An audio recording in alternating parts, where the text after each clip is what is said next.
Hello everyone, চলে এসেছি আরেকটা নতুন শপিং মিনি ব্লগ নিয়ে। তো আজকে আমি আর আমার বান্ধবী চলে যাচ্ছি রানাঘাটে একটু শপিং করতে, যেহেতু পুজো চলেই এসেছে। এখন আমাদের কেনাকাটা বাকিই আছে। তো এদিকে আমরা দেখতে রানাঘাট চলেও এসেছি। তো এখান থেকে রানাঘাট ট্রেন থেকে নেমে আমরা প্ল্যাটফর্ম ধরে হেঁটে যাচ্ছিলাম বাজার কলকাতার দিকে। তো আমাদের ফার্স্টেই ছিল আমরা আগে ওখানে যাব। আগে থাকতে কোথায় যাব সেটা ঠিক না করে রাখলে আমাদের সব কিছু গোলমাল পাকিয়ে যায়। তো এদিকে আমরা বাজার কলকাতায় চলেও এসেছি। এসে ভেতরে ঢুকলাম, প্রচুর কালেকশন, এদিকে দুজনের হাত ভর্তি জামা কাপড় নিয়ে নিয়েছি, জানি না একটাও নেবো কি নেবো না। তারপর এদিকে শুধু বাচ্চাদের কালেকশন দেখছিলাম। তো ওখান থেকে আমরা অল্প কিছু কেনাকাটা করে আমরা বেরিয়ে যাই স্টাইল বাজারের দিকে।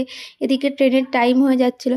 তো স্টাইল বাজার থেকেও কিছু টুকটাক কেনাকাটা করে নিয়েছিলাম। এখানে বাচ্চাদের জিনিসপত্র আমি নিচ্ছিলাম আমার দিদির মেয়ের জন্য।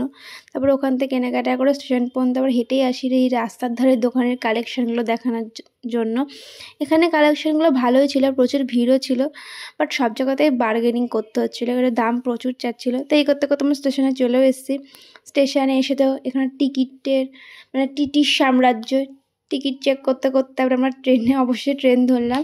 তো এদিকে আমরা ট্রেনে উঠে পড়েছি, দিয়ে বাতকুলতে চলেও এসেছি। তো আজকের ভিডিওটা এই পর্যন্ত। তোমাদের যদি ভালো লেগে থাকে তাহলে অবশ্যই লাইক, কমেন্ট, শেয়ার, সাবস্ক্রাইব করো।